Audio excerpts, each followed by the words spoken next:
16वें episode की शुरुआत में हमें दिखाया जाता है कि किंग कदान और गोकू की टीम उन सबको हरा चुकी होती है। इनने फर्स्ट डीमन वर्ल्ड के उस बेस को लगभग मिट्टी में मिला ही दिया था। तब वेजिटा पूछता है कि हमें क्या करना चाहिए, क्या हमें डेंडे को बचाना चाहिए या फिर तामागामी को हरा के हमें आखिरी ड्रैगन बॉल भी ले लेनी चाहिए। तो पिक्लो सजेस्ट करता है कि हम सबसे पहले डेंडे को ही बचाएंगे और सुप्रीम काय भी उससे एग्री करते हैं, क्योंकि वो यहाँ पर आए ही इसलिए थे कि वो डेंडे को बचा सके और इन्हें थोड़ी जल्दी करनी होगी क्योंकि डेंडे बहुत बड़े खतरे में है। हमें दिखाया जाता है कि देगासू उसके पास जाता है, हालांकि वो देगासू के पास जाके रोने लग जाता है, पर इसका मतलब ये है कि अब उसकी जान को बहुत बड़ा खतरा है। तो वेजिटा और बाकी सब जाते हैं डीमन वर्ल्ड की तरफ, पर उनको एक गेट ब्लॉक कर रहा होता है। वेजिटा उस गेट को तोड़ने जा ही रहा होता है, पर तभी बीच में आ जाती है गोमा की स्पेशल फोर्स, जिन्हें देख के वेजिटा बिल्कुल भी इम्प्रेस नहीं था। उनका कैप्टन थोड़ा हैरान था कि आखिर ये इन्हें जानता क्यों नहीं और ये डर क्यों नहीं रहा। और तब गोकू और पिक्लो वेजिटा की तरफ देख के बोलते हैं कि जो करना है करो। इसका मतलब अब वेजिटा उन्हें उनकी असली जगह दिखा सकता है। तो वेजिटा अकेले ही जाता है उन सबसे लड़ने के लिए और उनमें से एक मेंबर उसके साइज का मजाक उड़ाता है कि आखिर ये बच्चा मुझसे क्या लड़ेगा। पर वो हैरान तो तब हो गया था जब उसने उसके अटैक को डॉज कर लिया और उसका अटैक कोई नॉर्मल अटैक नहीं था। वो अटैक मुड़ के वापस वेजिटा को लगने ही वाला होता है, पर वो अचानक से ही वहाँ से गायब हो जाता है और वो ठीक टेलीपोर्ट होता है अपने ओपोनेंट के सामने और उसका खुद का अटैक ही उसे लग जाता है। इतनी स्पीड देखने के बाद तो सभी हैरान थे,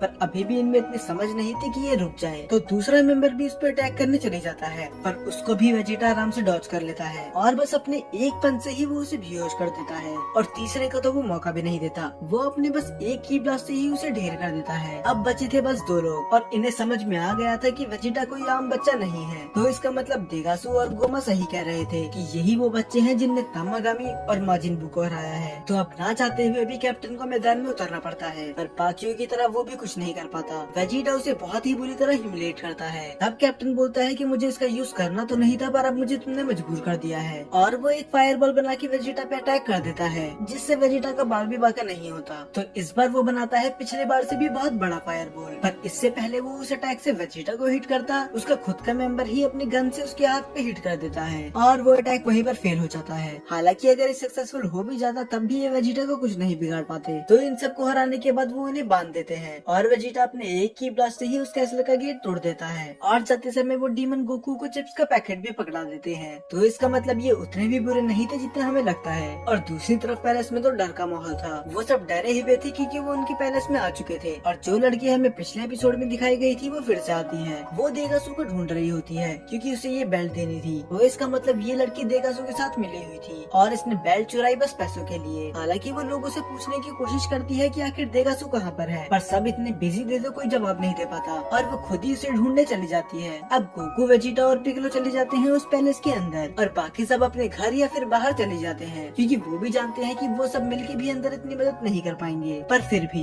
ये पता होने के बाद भी कि वो उनसे बहुत ज्यादा पावरफुल है, पांजी का मन नहीं करता उन्हें अकेला छोड़ने का, तो वो उनके पीछे पीछे चली जाती है और ये चीज ग्लोरिया नोटिस कर लेता है। और फिर हमें फाइनली दिखाया जाता है कि देगासू ने डंडे को शांत कर लिया है और वो उसे कहीं तो लेके जा रहा था, कहाँ ये किसी को नहीं पता। और गोकू भी उसकी एनर्जी फील करता है कि डंडे कहीं तो आसपास है। तो अब वो समय दूर नहीं था कि जब ये डंडे से फिर से वापस मिलेंगे और पांजी भी उनके साथ जाना चाहती थी। तो उनका पीछा करते करते वो उस भूल भुलैया तक आ जाती है। तो देगासू डंडे को शिप में बिठा के कहीं ना कहीं तो लेके जा रहा होता है, पर तभी बीच में आता है गोकू जो उसे रोक लेता है। वो बोलता है कि मुझे लगा नहीं था कि तुम यहाँ तक आ जाओगे, पर फिर भी अभी अपर हैंड मेरे पास है। और वो बोलता है कि अगर उन्होंने एक भी कदम आगे बढ़ाया तो वो डंडे को जान से मार देगा। सुप्रीम काय उसे बहुत समझाने की कोशिश करते हैं कि ऐसी बेवकूफों वाली हरकतें मत करो और आखिर तुम्हें मिल गया जाएगा ये सब करके। और तब वो बताता है अपना असली प्लान। दरअसल देगासू खुद बनना चाहता था पूरे डीमन वर्ल्ड का सुप्रीम रूलर, और ये चीज मैंने पहले ही प्रिडिक्ट कर ली थी और ये सब पांजी पीछे चुप के सुन रही थी।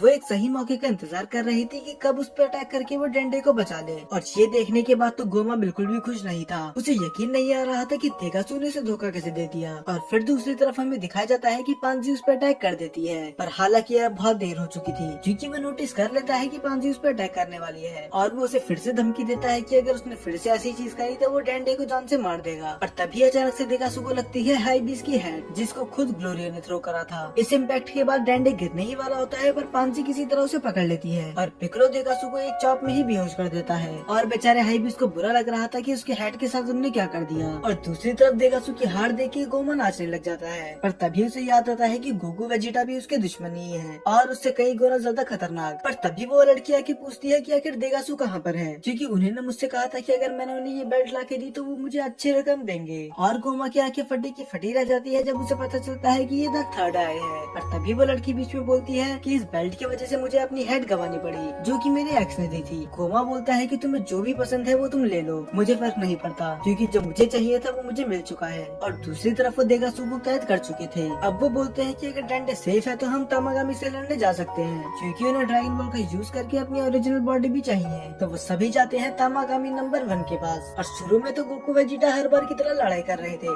कि आखिर इससे कौन लड़ेगा, पर लॉजिकली देखा जाए तो ये टर्न थी गोकू की, तो वेजिटा ज्यादा बहस नहीं करता। पर उन्हें उधर जाके पता चलता है कि ड्रैगन बॉल तो वहाँ पर है ही नहीं। सब के सब हैरान थे कि आखिर ऐसे कैसे हो सकता है, यहाँ तक कि नेवा भी। और तभी वहाँ पर आती है अरिंसू और वो बोलती है माफ करना, फर्स्ट वर्ल्ड की ड्रैगन बॉल है हमारे पास। और दूसरी तरफ गोमा पूरा ट्राई कर रहा था उस आग को निकालने की, पर वो तो हिलने का नाम तक नहीं ले रही थी। पर आखिर किसी तरह प्लंजर का यूज करके वो उसे निकाल ही लेता है। अब बस बचा था एक ही काम, उस आई को अपने फोरहेड पे लगाना था। तो वो उस लड़की को ऑर्डर देता है कि वो उसके फोरहेड पे लगाए, और वो देखते ही साफ मना कर देती है कि मैं इस गंदी चीज को तो नहीं छूना चाहती। पर जब बाद में गोमा उसे पैसों का लालच दे देता है तब वो मान जाती है, और वो उस थर्ड आई को लगा देती है उसके फोरहेड पे। और इसके बाद गोमा के शरीर में चेंजेस दिखना शुरू हो गए थे। वो बहुत ही ज्यादा मस्कुलर हो जाता है और काफी बड़ा भी। ये देख के तो वो लड़की वहाँ से भाग जाती है। पर असली सवाल ये है कि ये इतना काफी होगा गोकू, वेजिटा और पिक्लो जैसे वॉरियर्स को रोकने के लिए? और क्या ग्लोरियो गोकू और बाकी लोगों को धोखा दे देगा? और आखिर देगासू का क्या होगा? सवाल तो बहुत ज्यादा है, पर एपिसोड में सब 4 ही बचे हैं। तो मेरे ख्याल से देगासू की स्टोरी यहीं पर एंड हो चुकी है। तो आखिर मेन विलन होगा कौन, गोमा